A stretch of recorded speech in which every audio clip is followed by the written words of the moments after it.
Taking a company through the Australian Small Scale Offerings Board to a listing onto the ASSOB platform is a relatively simple process.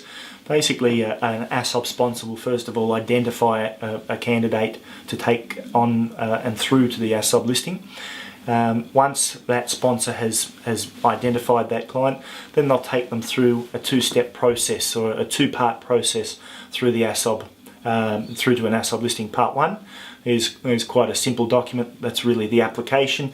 It really just gives the ASSOB Admissions Committee a big picture overview of where the company is at, status of development, and what they're proposing in terms of the capital raising.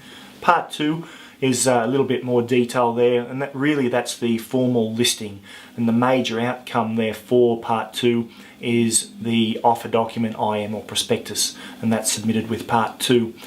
In terms of actually the costs for those two parts, part one is $990 from an ASSOB fee perspective, and that's including GST.